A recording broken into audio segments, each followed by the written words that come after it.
Dito may nagchat sa atin boy, si A. Sabi niya, tarawak, samahan mo ako. 1G na lang, top 1 global haya na daw siya.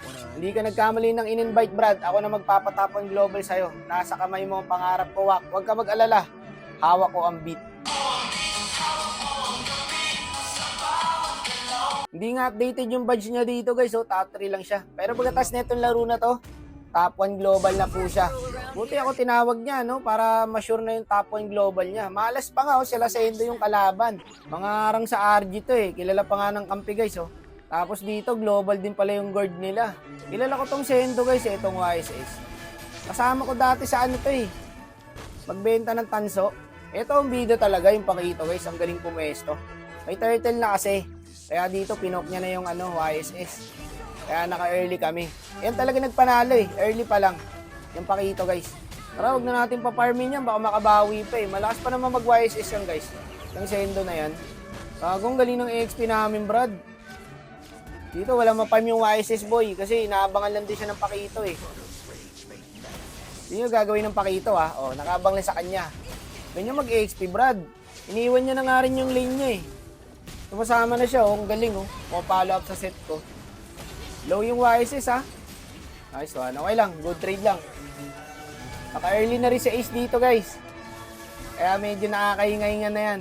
Kahit ako nagulat, eh. Kasi sa akin siya nagpatulong, boy. Sa totoo lang, ang daming nakakalaro ni Ace na palo ng mga player, guys. Pero bakit sa akin siya nagpatulong?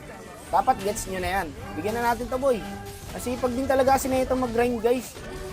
Halos araw-araw nakikita ko yung naka-online, talagang nagpapag-global siya. Kaya dapat hindi natin ipahiya to, boy. Ito, pwede na to, malambot lang to eh. Pag pinakuluan, oh, lambot lang yan guys. Unstoppable na boy, talagang nakapokus siya. Pag may gusto kasi talaga guys, palaging may paraan yan. Patay na naman sa pakito to, Brad. Pinolo kilo, sakit na. Putik dito, nakampante si Ace boy. Pagkakalord na, napitas pa siya. Patay tayo sa'yo, Brad. Okay lang. Pag natalo to, wala sisiyan ha. Sabay natalo nga, no? Kalungkutan talaga. Ang laki pa naman ng bawas ng MMR niyan, guys. Muntik pa makuha ng Moscow, oh. Talaga naman. First lead pa lang naman to, guys. Malili pa ng kalaban to. Pero kaya ito pasukin, eh. Ayun, multi na pare. Umino nila. Oh. Yuri pare, ha. Moscow, ba? Sayang, walang pumalo up, guys. Yun lang, naubos pa, oh. Pero kaya yata nila end to, eh. Boy pa yung pakito, eh. Patay na sa pakito yun. Grabe yung pakito, Brad. Patingin nga kung ikaw talaga ang nararapat maging top 1 global haya. End mo nga. Puti ka, muntik pa, oh. Patay pa sa kanya yan, eh. Binalikan pa niya yan, guys. Yung lapo. Eh, no, patay sa kanya, oh. Bagong galing, eh, no. Patay pa to. Patay pa yan. Patay pa siya dyan. Wala siyang ulti. Second lord na lang, Brad. Di na rin makakalabas siyang kalaban. Tuwan-tuwa yan, guys. Pangarap niya kasi maging top 1 global, eh. Tuto pa rin natin. Nag-nice G na nga yung kalaban, hindi pa tapos. Pero feeling ko naman kaya na to eh. Ulihin lang natin yung gourd guys. Para hindi na makadip. Oh, gourd. Gourd pre. Kagi, walang pumalo up. Napok pala yung si Chan guys, ng lapo. Tapos na to guys, wala na. Ramdam ko na.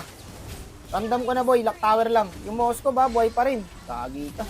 Nice one, Pakito. Gawa na natin ng kontrata tong Pakito, Brad. Wala lang yung magpakito boy, wala na, yun na to guys. Congrats brother. Ikaw na ang pinakamalakas magayabusa sa buong mundo. Check natin guys kung top 1 na talaga siya.